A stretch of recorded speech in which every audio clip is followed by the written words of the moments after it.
നമസ്കാരം. ഞാൻ വന്നിരിക്കുന്നത് അന്വേഷിപ്പിക്കും കണ്ടെത്തുന്ന പറയുന്ന ഒരു സിനിമയെ പറ്റി പറയാനാണ്. നമ്മുടെ ടോവിനോ തോമസ് കേന്ദ്ര കഥാപാത്രമായിട്ട് അഭിനയിക്കുന്ന ഒരു സിനിമയാണ്. ഒരു ഇൻവെസ്റ്റിഗേഷൻ ത്രില്ലർ ജേണറിൽ ഇറങ്ങുന്ന ഒരു സിനിമയാണ്. കഴിഞ്ഞ കാലങ്ങളിൽ മലയാള സിനിമയിൽ കണ്ടിരിക്കുന്ന ഒരു പാറ്റേണിൽ ഇട്ടുകൊണ്ട് ഒരു ഇൻവെസ്റ്റിഗേഷനിൽ മാത്രം ഫോക്കസ് ചെയ്തിട്ട് ഇറങ്ങിയ ഒരു സിനിമയാണ് അന്വേഷിപ്പിക്കും കണ്ടെത്തും. ഡാർവിൻ കുര്യാക്കോസാണ് അതിന്റെ സംവിധായകൻ. അതേപോലെ ജിനു അബ്രഹാമാണ് അതിന്റെ സ്ക്രിപ്റ്റ് റൈറ്റർ. നല്ല രീതിയിലുള്ള ഒരു ക്രാഫ്റ്റാണ് ഈ സിനിമയിലുള്ളത്. ഒരുപാട് അതിൽ അഭിനയിച്ചിരിക്കുന്ന മുഴുവൻ ക്യാരക്ടേഴ്സും നല്ല രീതിയിൽ അവരവരുടെ റോള് നന്നായി ചെയ്തിട്ടുണ്ട്. അതിൽ എടുത്തു പറയേണ്ടത് നമ്മുടെ കേന്ദ്ര കഥാപാത്രം ടോവിനോ തോമസിന്റെ ഒരു അഭിനയമാണ്. ടോവിനോ തോമസിന്റെ ഒരു എടുത്തു പറയുന്ന ഒരു അഭിനയ ജീവിതത്തിൽ ഏറ്റവും പ്രധാനപ്പെട്ട ഒരു പോലീസ് കഥാപാത്രമായിട്ട് ആനന്ദ് നാരായണ എന്നാണ് ആ കഥാപാത്രത്തിന്റെ പേര്. എന്തായാലും രേഖപ്പെടുത്തും. കാരണം ഒരു ഇൻവെസ്റ്റിഗേഷൻ ഓഫീസർ എന്ന് പറയുന്ന SP ഓഫീസറാണ്. ആളുടെ ജീവിതത്തിൽ ആളുടെ അന്വേഷണത്തിൽ വരുന്ന എല്ലാ ഒരു ക്യാരക്ടറും നല്ല രീതിയിൽ തന്നെ അഭിനയിച്ച് ഫലിപ്പിക്കുക. ആ ഫിസിക്കാണെങ്കിലും അല്ലെങ്കിൽ ആ ഒരു ബോഡി ലാംഗ്വേജും എല്ലാം നല്ല രീതിയിൽ അഭിനയിച്ച് ഫലിപ്പിക്കാനായിട്ട് ഈ സിനിമയിൽ പറ്റിയിട്ടുണ്ട്.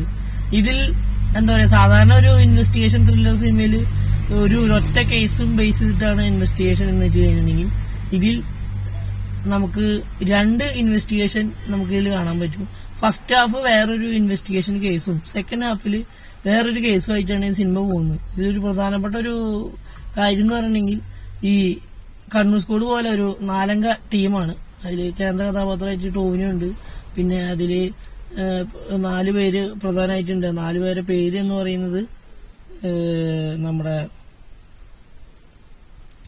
പ്രമോദ് വെളിയനാട്, അതേപോലെ വിനോദ് തട്ടില്, പിന്നെ രാഹുൽ രാജഗോപാല്, പിന്നെ ടോവിനോ. ഇവരടങ്ങുന്ന ഒരു 4-അംഗ സംഘമാണ് ഈ ഒരു അന്വേഷിപ്പിക്കും കണ്ടെത്തുന്ന പറയുന്ന സിനിമയിലെ ഒരു സ്ക്വാഡ്.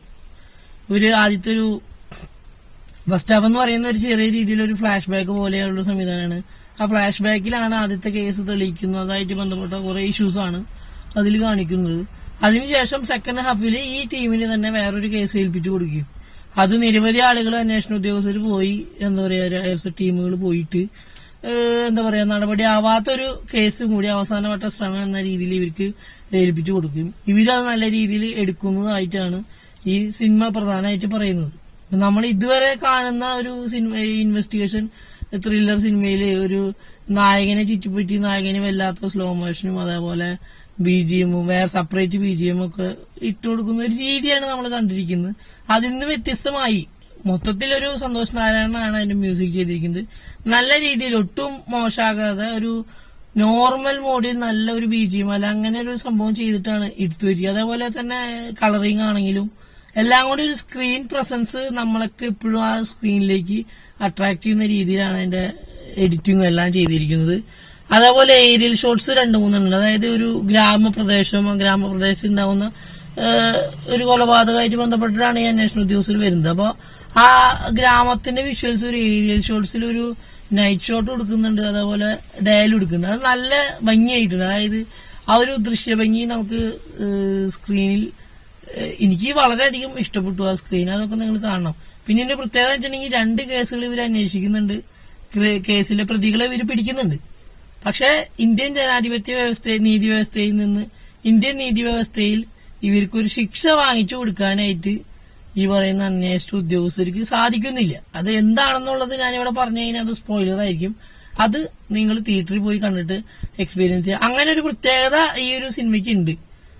പിന്നെ നല്ല ഈ സാധാരണ ത്രില്ലറിൽ കാണുന്ന രീതിയിലുള്ള ഒരു എന്താ പറയാ ഒരു സസ്പെൻസ് അല്ലെങ്കിൽ ട്വിസ്റ്റ് അതൊക്കെ നമുക്ക് ഈ സിനിമയിലുണ്ട്. ഒരു നല്ല രീതിയിൽ കണ്ടിരിക്കാൻ പറ്റുന്ന ഒരു സിനിമയാണ് അന്വേഷിപ്പിക്കും കണ്ടത്. ഇനി നിങ്ങൾ കണ്ടിട്ട് നിങ്ങളുടെ അഭിപ്രായങ്ങൾ താഴെ കമന്റ് ബോക്സിൽ കമന്റ് ചെയ്യുക. Okay, by.